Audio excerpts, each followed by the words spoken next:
இப்போ நீங்கள் பார்த்துக்கிட்டு இருக்க அந்த விஎம்சி மிஷின் வந்து ஓடிட்டு இருக்கும்போது பவர் கட் ஆயிடுச்சு. ஆக்சுவலாக அது டூல் சேஞ்ச் ஆகும்போது பவர் கட் ஆயிடுச்சு. இப்போ இந்த கண்டிஷன் வந்து அப்நார்மலாக நின்றுட்டுருக்கு. இந்த மாதிரி கண்டிஷனில் இதை எப்படி நம்ம எடுத்துகிட்டு எப்படி ஆன் பண்ணுறேன்னு சொல்லி தான் நம்ம இந்த வீடியோவில் பார்க்க போகிறோம். இப்போ அந்த மெசேஜ்னு ஒரு பட்டன் இருக்கும். அந்த பட்டனை ப்ரெஸ் பண்ணிட்டு நம்ம பார்த்தோன்னா இதில் தெரியும் M6ன்னு கொடுக்க சொல்லி அதில் மெசேஜில் காட்டுது. அது MDI மோடு மட்டும்தான் ஃபங்க்ஷன் ஆகும். அப்படி இருக்கும்போது நீங்கள் M6ன்னு கொடுத்தீங்கனாலே அது வந்து இந்த மாதிரி டூல் சேஞ்ச் ஆகி முடிஞ்சிடும். இப்போ நம்ம அப்படியே ஸ்டார்ட் பண்ணால் ஸ்டார்ட் ஆகாது. அதுக்கப்புறம் ஒரு சின்ன ஒரு ட்ரிக் பண்ணணும். அந்த ட்ரிக் என்னென்னா, இப்போது டூல் வந்து இண்டெக்ஸ் ஆகாமல் பாதியிலே நின்னதுனால M6ன்னு கொடுத்துட்டு அதுக்கப்புறம் சைக்கிள் ஸ்டார்ட் பண்ணிடணும். சைக்கிள் ஸ்டார்ட் பண்ணதுக்கப்புறம் இந்த சைக்கிள் ஸ்டாப் பட்டனையும் ரீசெட்டையும் அட் அ டைமில் ப்ரெஸ் பண்ணணும். அப்படி ப்ரெஸ் பண்ணிட்டோன்னா இந்த சைக்கிள் வந்து கம்ப்ளீட் ஆகிருக்கும். அது கம்ப்ளீட் ஆனதுக்கப்புறம் நீங்கள் வந்து MDIயில் வச்சுட்டு நீங்கள் மறுபடியும் நம்ம டூல் சேஞ்ச் பண்ணுறதை பண்ணிக்கலாம். அதுக்கப்புறம் இப்போ நம்ம அந்த டூலை வந்து சேஞ்ச் பண்ணுறதுக்கு MDI மோடில் வச்சுட்டு மேனுவல் டேட்டா இன்புட் அப்படின்னு சொல்கிற அந்த MDI மோடில் வச்சுட்டு அந்த டூல் நம்பரை வந்து நம்ம இன்செர்ட் பண்ணணும்.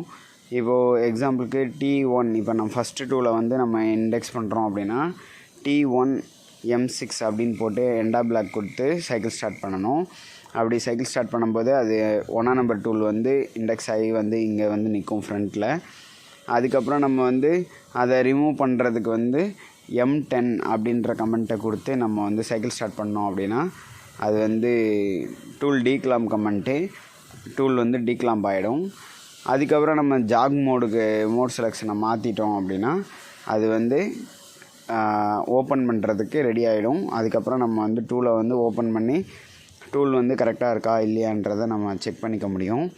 இந்த மாதிரியான ஆப்ஷன்ஸை ஃபுல்லாத்தையும் விஎம்சியில் வந்து நீங்கள் ட்ரை பண்ணி பார்க்கலாம்.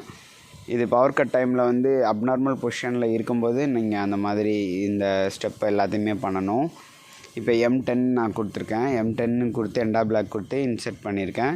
இது வந்து டூல் டீக்ளாம்பிங்கு சைக்கிள் ஸ்டார்ட் பண்ணிட்டோம் அப்படின்னா அது எடுத்துக்கும். அதுக்கப்புறம் இந்த மோட் செலெக்ஷனில் இருக்கிறதுல ஜாகில் செட் பண்ணணும். செட் பண்ணனா இந்த கீழே வந்து ஒரு ஸ்பெஷல் லைட் ஒன்று இருக்கும். அது பட்டன் வந்து ஆன் ஆகும். ஆக்சுவலாக இதை நம்ம ப்ரெஸ் பண்ணிடக்கூடாது.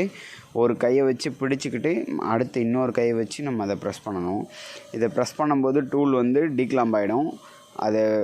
அதனால் இந்த பட்டனை ப்ரெஸ் பண்ணும்போது இன்னொரு கை வந்து டூலை வந்து பிடிச்சிருக்கணும். இந்த வீடியோ கண்டிப்பாக உங்களுக்கு யூஸ்ஃபுல்லாக இருந்திருக்குன்னு நினைக்கிறேன். நெக்ஸ்ட் வீடியோவில் நம்ம மீட் பண்ணலாம். இந்த வீடியோ யூஸ்ஃபுல்லாக இருந்துச்சுன்னா ஒரு லைக்கை போட்டுக்கோங்க. நம்ம சேனலுக்கு நீங்கள் ஃபஸ்ட் டைமாக வரீங்க அப்படின்னா சப்ஸ்கிரைப்னு ஒரு பட்டன் இருக்கும். அந்த பட்டனை ப்ரெஸ் பண்ணி சப்ஸ்கிரைப் பண்ணி வச்சுக்கோங்க. அப்போ தான் இந்த மாதிரியான வீடியோக்களை கண்டினியூஸாக உங்களால் பார்க்க முடியும். இல்லைனா நம்ம சேனல் ஸ்கிப் ஆகி போயிடும். அது மாதிரி நம்ம அடுத்தடுத்த வீடியோக்கள் வந்து நீங்கள் தெரிஞ்சுக்கிட்டீங்க அப்படின்னா அதை வந்து கமெண்ட்டில் சொல்லுங்கள். இந்த வீடியோலேருந்து ஏதாச்சும் ஒன்று கற்றுக்கிட்டீங்க அப்படின்னா கமெண்ட்டில் சொல்லுங்கள். உங்கள் ஃப்ரெண்ட்ஸுங்களுக்கும் இதை ஷேர் பண்ணி விடுங்க. நம்ம நெக்ஸ்ட் வீடியோவில் பார்க்கலாம். Tata, bye by.